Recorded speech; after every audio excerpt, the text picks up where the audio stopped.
So I'm really excited and kind of scared because I'm sharing a recipe with you. So it's basically the crispiest fried chicken that you'll ever have. Yes. 4 ingredients. Well, I can't see a lot of ingredients here. So this looks like one that we should all be able to do at home. And it's using chicken ribs.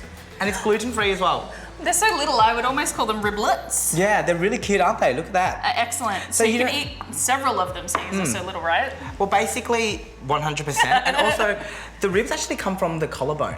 So that's why they're ribs. They're not actually from the rib cage themselves. Excellent. So really simple. We've got some rice flour here. We've got some garlic powder and also some chicken stock, pepper, black pepper. A little bit, like a good maybe teaspoon and a bit. Lovely. Just getting your grind on? Yep. This is hard work. Well, it sounds like that's the hardest part of this recipe. It is. So I'm not going to let you off it. I'm gonna give that a quick mix with my hands just so that it all is combined, all even basically. Pinch of salt. So with this recipe, Mum usually does it in bulk. So like 10 kilos. We throw this in, she coats it, she freezes it. Oh, perfect. So you can just whip it out whenever you need a little bit. Exactly. Whenever you need some fried chicken in your life. Well, she does it when she's like, oh, dinner's gonna take a little while. I'm gonna fry you some chicken so that you can have that first. This is just an invitation. Oh, what a good mum. I know, she's the best.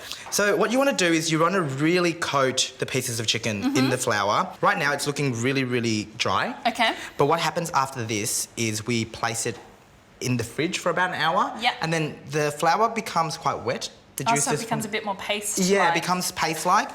Or what I'm going to do is I'm going to put it in the freezer for about 15 minutes. Okay.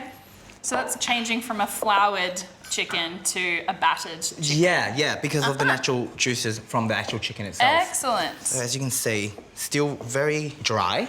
So don't be too worried about how it looks at this stage. It looks really good to me. I'm not worried. It smells really good. It does. I can already smell the seasoning. It's only 4 ingredients, but it smells great. So with the ribs, I do a rib with the skin on. Okay. Because as you can see, the coating's really light. So it doesn't actually crisp up because of the coating. It crisps up because of the fat. So once it goes into the hot oil, it puffs up, the skin puffs up, and you get a lot. Yeah, delicious. Okay, so that's looking great. It's well coated now. We're just gonna set that into the freezer. Yep. I'm gonna wash my hands, come back in 15 minutes and fry these bad boys up. Yum.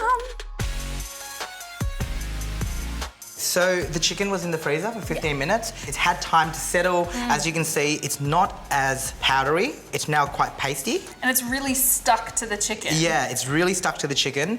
I've just let it sit for about another 10 minutes just to come back to room temperature. Excellent. So when we cook it, it cooks evenly.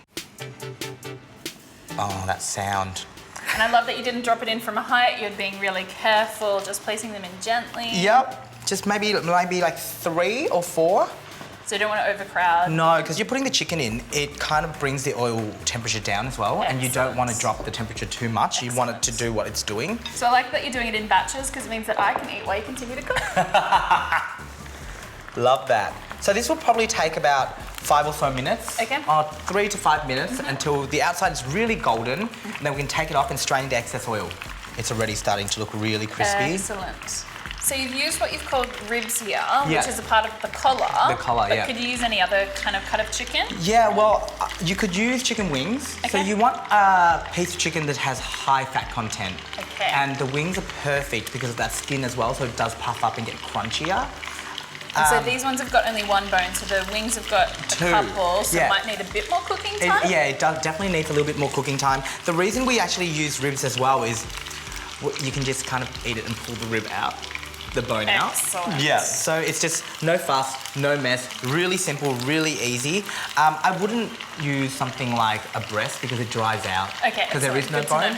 So like the reason that fried chicken usually has bone in it is it keeps it moist, it keeps it delicious and sweet. And flavourful, absolutely. Yeah. All right, so that's looking really golden. I'm taking that straight out now.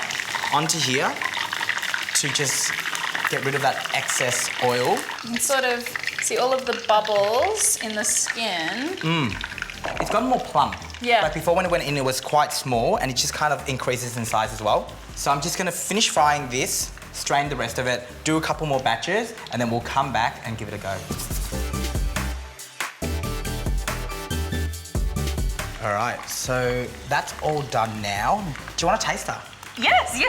I've been hanging out for this. You got that one? This all one? Good, yep. And I'll deal with this little guy.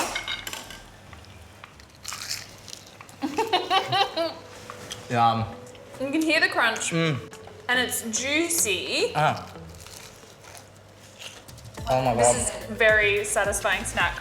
It's really quite sweet as well. Absolutely. Because of the bone on the inside, it's kept the meat really moist and quite sweet still. And then you get the crunch from the skin on the outside puffing up, and also the little bit of batter that is surrounding it. And the seasoning is so easy, and you could sort of, yeah, this is like the perfect snack. Now that they're all drained, I'm gonna get them onto a board. There's no time to waste. We should just take this, head off, and eat them.